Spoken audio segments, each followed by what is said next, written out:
Meditação para o dia. Como é que o filho pródigo, conforme descrito no Evangelho de Lucas, no capítulo 15, um rapaz fino, criado em uma fazenda, um pai rico, também detentor de muitas posses, como é que esse rapaz foi parar em um chiqueiro? Como é que esse rapaz foi parar cuidando de porcos e querendo comer comida de porcos? Entenda bem, nós temos que entender que nada na vida acontece com o estado final. Às vezes é que nós só percebemos o estado final quando chega lá. Então, tudo na vida, todo processo de perdição, todo processo de desvio, todo processo de afastamento de Deus, daquilo que é divino, dos valores éticos e morais de Deus, da palavra de Deus, dos valores ensinados por Jesus. Nenhuma pessoa simplesmente se afasta disso da noite para o dia. Ninguém acorda de manhã e fala assim: a partir de hoje não sou mais um cristão, serei um perverso, serei um iníquo. Não, isso não acontece.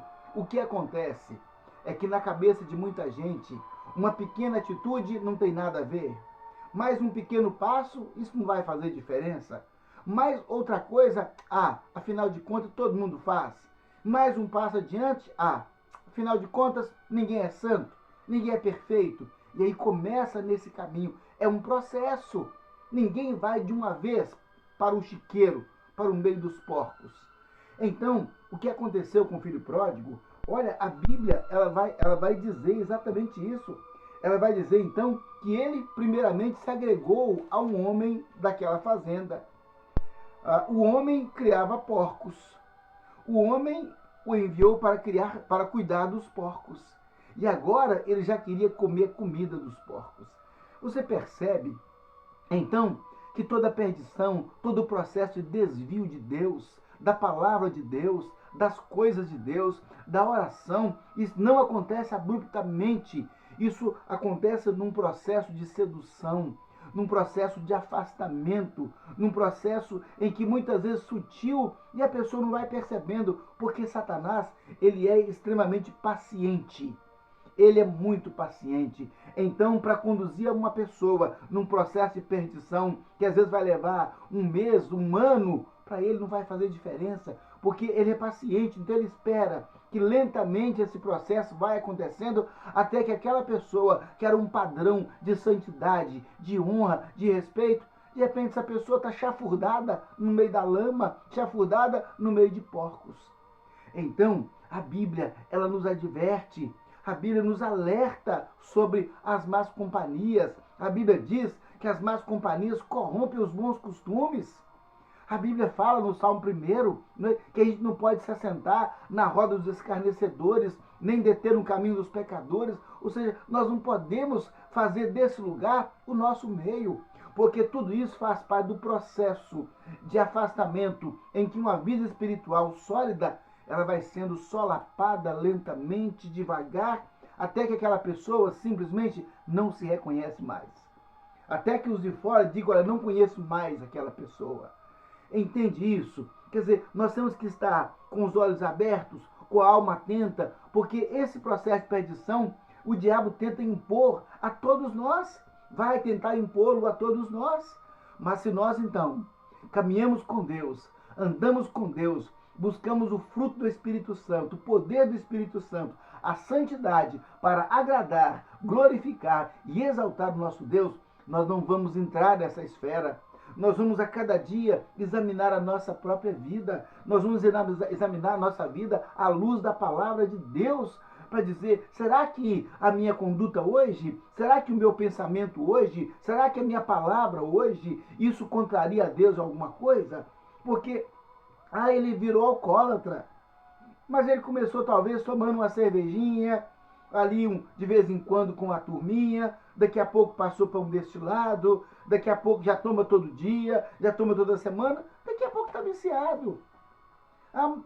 Pastor, mas é só uma cervejinha. Eu vou te dizer uma coisa, isso é porta de entrada para o chiqueiro. Porta de entrada para o chiqueiro. Porque quem entra nesse caminho, o chiqueiro é o destino. Então nós temos que entender que a Bíblia ela nos chama a santidade. Aquele rapaz saiu de casa todo bem intencionado. Quando ele rompeu com o pai dele, que foi para uma terra bem distante, ele não tinha intenção nenhuma de parar no meio dos porcos. Não tinha. Só que o afastamento dele do pai foi exatamente o processo que o levou a estar no meio dos porcos. Então, meu querido, em nome de Jesus, pensa no que você tem feito. Pensa nas pessoas com quem você tem convivido. As pessoas que são suas conselheiras. As pessoas que são suas melhores amigas. Olha a vida dessas pessoas na relação delas com Deus. Porque o diapasão, o paradigma, o modelo que nós vamos usar é a relação com Deus. Porque se a pessoa não tem uma relação com Deus, essa pessoa então ela não poderá ser para nós uma referência, ou uma amizade, ou um conselheiro. Não poderá. Por isso que a Bíblia diz, olha, bem-aventurado o homem que não anda segundo o conselho dos ímpios, não se detém no caminho dos pecadores, nem se assenta na roda dos escarnecedores, porque o seu prazer está na lei do Senhor, e na sua lei medita de dia e de noite. É o seu apego à palavra de Deus. Olha, há pessoas que, comumente, ele está no meio de pessoas que não têm uma prática cristã, mas ele está ali não para levar um testemunho. Às vezes ele está ali seduzido, envolvido, e daqui a pouco aquilo se torna tão constante que começa a mudar o vocabulário, começa a mudar os hábitos. Daqui a pouco essa pessoa se torna com hábitos perversos, palavras perversas, costumes perversos, perversidade sexual. Ou seja, o que aconteceu com essa pessoa? Ele foi se afastando lentamente. Meu querido, em nome de Jesus, olha para frente, para onde é que você tem ido? Olha para a pessoa, quem é que você tem seguido? Quem é que tem sido o seu conselheiro? Se o seu conselheiro não é a Bíblia, não é o Espírito Santo, não é ali aquele homem de Deus que ensina a palavra do Senhor, você está com um conselheiro errado. E o que pode acontecer é que um belo dia você vai acordar num chiqueiro, no meio dos porcos, querendo comer comida de porcos. Quando alguém passa perto do chiqueiro hoje, no meio dos porcos, você fala, que mau cheiro, vou passar longe. Só que o convívio, o ar vai ficando viciado, daqui a pouco ele não acha mais o porco tão fedorento. Daqui a pouco ele não acha o chiqueiro mais tão nojento. Daqui a pouco pisar na merda de porco já não é uma coisa tão porca, tão nojenta. Daqui a pouco ele está sentado no meio dos porcos, querendo comer o que os porcos comem. Isso é comunhão? Comer junto é comunhão. Você entende isso? Ele agora estava tendo comunhão com porcos, assentado junto com porcos, querendo comer o que porco come. Isso é comunhão. E sem pensar ainda que a Bíblia tantas vezes associa o porco à imundícia. No Velho Testamento, no livro de Levíticos, o porco é citado como um animal imundo. Nós vamos encontrar mais adiante na Bíblia, né, os endemoniados de Gadara entrando em um porco. E você sabia que um dos apelidos do diabo é porco? Pois é. Então, quer dizer, tudo isso se relaciona espiritualmente para nos dizer que esse negócio de você se afastar de Deus e aproximar dos porcos, isso é diabólico, isso é demoníaco. Você não tem comunhão com os porcos, porque porco não tem comunhão com Deus. Então você não tem comunhão com os porcos, não tem amizade, não tem convívio, não tem comunhão. A Bíblia diz, Paulo diz bem claramente, que as trevas não têm comunhão com a luz não tem comunhão com as trevas. Então, querido, em nome de Jesus, separa. O Senhor disse, sai do meio dela, povo meu. Sai do meio da imundícia. Sai do meio dos porcos, povo meu. Sai daí em nome de Jesus. Porque a Bíblia nos fala que no Apocalipse, lá no final, diz assim, que o imundo se torne mais imundo, mas o santo se torne cada vez mais santo. Porque santidade, entenda isso, é o caráter de Deus. E a maior identificação que pode haver entre Deus e o homem é no caráter, e o caráter é a santidade. É assim que nós nos assemelhamos a Deus, pelo caráter, um caráter de santidade. Então a Bíblia diz lá em Pedro, capítulo 1, diz, olha, sede santos, como eu sou santo, diz o Senhor. Como é que alguém pode ser santo? Convivendo no meio dos porcos. Como é que alguém pode ser santo vivendo no meio de porcos? Não pode, não pode ser. Vamos orar? Vamos pedir a Deus para nos ajudar, para que essa sedução lenta, paulatina, essa sedução, né, muitas vezes sutil, não alcance o seu coração.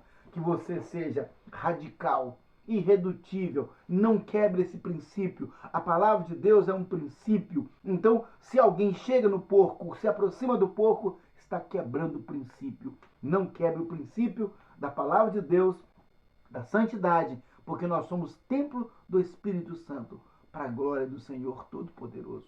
Vamos orar? Pai, em nome de Jesus. Ó Deus, Tu és a nossa luz e nos mandou ser luz. Pedimos, ó Deus, que em nome de Jesus, o Senhor agora, Pai, ilumine o coração, a mente, cada uma das pessoas que agora assistem, meu Deus, a esse vídeo, para que, Pai, eles não sejam seduzidos, envolvidos, ó Deus, pelos porcos deste mundo, para que eles não sejam, meu Pai, aliciados e paulatinamente envolvidos, Senhor. Oh Deus, em nome de Jesus, ajuda-nos, ó Pai, a sermos vigilantes, a estarmos, ó Deus, atentos, Senhor Deus, para que, orando e vigiando, não, ó Deus, incorramos em tentação, correndo o risco de nos envolver no meio dos porcos. Pai, livra-nos do mal, Senhor. Não nos deixe cair em tentação, Senhor. Livra-nos do mal, em nome de Jesus. Livra-nos, ó Pai, da perversidade. Livra-nos, ó Pai, da sedução paulatina, Senhor, dos demônios. Para que nós, Deus, em todo tempo, sejamos santos. E em todo tempo, ó Pai, vivamos sob o pastoreio de Jesus, na orientação da sua palavra, sob a unção do Espírito Santo. Oh Deus, e aquele, Pai, que já está no chiqueiro, que já está tendo comunhão com os porcos, Senhor, ajuda-o para que, assim como o filho pródigo um dia disse um basta, um dia, oh Deus, ele abriu os olhos e viu onde estava. Abre os olhos, Senhor. Abre os olhos desses filhos pródigos. Abre os olhos, ó Pai, dos pais pródigos, dos maridos pródigos, das esposas pródigas. Abre os olhos deles, Senhor, para que possam olhar ao redor de si e enxergar, Pai, que estão caminhando no meio de porcos, vivendo no meio de porcos. Senhor, tenha misericórdia, tenha compaixão, dá livramento, dá o perdão, tira da lama, Senhor Deus, perdoa os pecados dessa pessoa, meu Pai, e eu te louvo porque o Senhor perdoa os pecados e jamais, ó Deus, lançará de rosto, ó Deus, o que alguém fez, porque o Senhor perdoa e esquece. Por isso te louvamos, por isso te exaltamos, em nome do Senhor Jesus. Amém. Graças a Deus.